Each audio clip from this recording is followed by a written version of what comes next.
બગસરાના ખારી ગામે સરકારની આરોગ્યલક્ષી સેવાઓ લોકોને મળી રહે તેવા હેતુથી પેટા આરોગ્ય કેન્દ્રનું નવું નિર્માણ થતા ધારાસભ્ય જીવી કાકડિયાના હસ્તે લોકાર્પણ કરાયું હતું।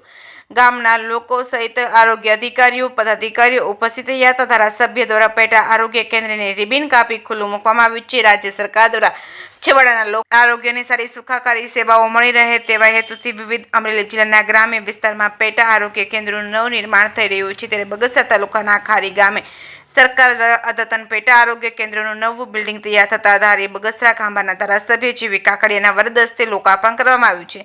જેમાં અમરેલી જિલ્લા પંચાયતના આરોગ્ય સમિતિના ચેરમેન અશ્વિનભાઈ કુંજડિયા, તાલુકા ભાજપ પ્રમુખ પ્રદીપભાઈ ભાકર, ખારી ગામના સરપંચ હંસાબેન પરમાર, ઉપસરપંચ ભરતભાઈ વાળા, તાલુકા પંચાયતના પ્રમુખના પ્રતિનિધિ બાબુભાઈ બકરાણીયા, ખારી સેવા સહકારી મંડળીના પ્રમુખ પરસોત્તમભાઈ રાખોલિયા, બાબુભાઈ સતાસિયા, દેવરાજભાઈ રાખ તેમજ આરોગ્ય સ્ટાફ સહિત ગામના લોકો મોટી સંખ્યામાં ઉપસ્થિત રહ્યા હતા। ધારી બગસરાના ધારાસભ્ય જીવી કાકડિયાએ પેટા આરોગ્ય કેન્દ્રને રિબિન કાપી ખુલ્લું મૂકવામાં આવ્યું હતું। આરોગ્ય કેન્દ્રનો લાભ લેવા સરકારની વિવિધ આરોગ્યલક્ષી યોજનાઓ વિશે માર્ગદર્શન આપ્યું હતું। જેકેએસની ગુજરાતી સાથે રોમિલ મરવાર, બગસરા। જીવી કાકડિયા, ધારાસભ્ય ધારી બગસરા ખાંભા।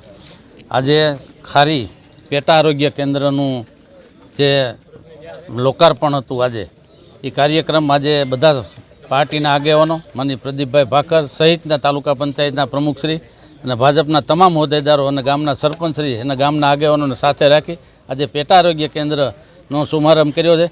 આ પેટા આરોગ્ય કેન્દ્રથી આ વિસ્તારને વધારેમાં વધારે આરોગ્યની સુવિધા મળે એના માટે સરકારશ્રી આ જે યોજના લાવ્યા છે એમાં આજે બિલ્ડિંગનું લોકાર્પણ અમે કર્યું છે અને વધારેમાં વધારે સુવિધા વિસ્તારને મળે એના માટે પ્રયાસો કરી રહ્યા છે। આ વિસ્તારના નાના મોટા કોઈ પણ કામ હોય આજે ઘણી રજૂઆત કરી છે, પાણીને બીજા કોઈ પ્રશ્નો હોય છે, તાત્કાલિક એનું સોલ્યુશન થાય એના માટે પ્રયાસો કરીશ।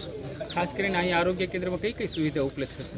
આરોગ્ય કેન્દ્રમાં પ્રાથમિક સુવિધાઓ મળે છે, બાકી વધારેની સુવિધા જોતી હોય તો બગસરા જે પીએચસી સેન્ટર CHC સેન્ટર છે એમાં જવું પડે છે અને વધારે સારવાર લેવી હોય તો અમરેલી માટે જવું પડે છે।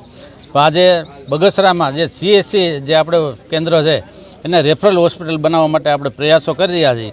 ટૂંક સમયમાં એની મંજૂરી આવશે એટલે તમામ જે ડૉક્ટરો અને તમામ વિભાગના ડૉક્ટરો ત્યાં આપણને બગસરા મુકામે પ્રાપ્ત થવાના છે।